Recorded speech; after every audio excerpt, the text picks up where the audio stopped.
இருக்கக்கூடாது என்ன இருக்கணும் தெரியுங்களா? கடவுளை கும்புறவங்களுக்கு என்ன இருக்கக்கூடாது? ஆணவம் இருக்கக்கூடாது. அப்புறம் கோபம் இருக்கக்கூடாது. அப்புறம் ஒவ்வொரு ஆணவம் எண்ணத்தையும் இருக்கக்கூடாது, முருகா கோபம் உனக்கு இருக்கக்கூடாது, பேராசை இருக்கக்கூடாது. அர்ப்பணித்தேன். ஒவ்வொரு அப்புறம் சொல்லையும் பயம் இருக்கக்கூடாது. முருகா உன் கடவுளை சொல் வணங்குறோம்னா என்ன என்பேன். இருக்கக்கூடாது?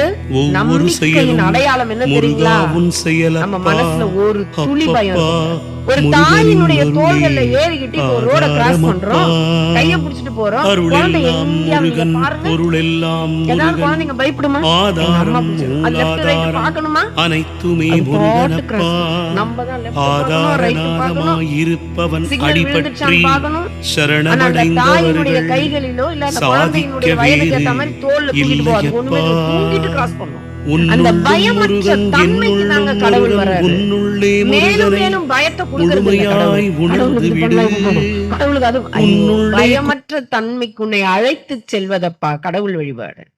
மேலும் மேலும் பயத்துல காட்டிட்டு இருக்காங்க கடவுள் வழிபாடு என்று சொல்லி. இல்லை, உன்னை பயமற்ற தன்மைக்கு அழைத்து செல்லும். முதலில் கடவுளுக்கு பயப்படணும், அது ஆரம்பம். ஆனா இறுதி என்ன தெரியுங்களா? பயப்படவே கூடாது.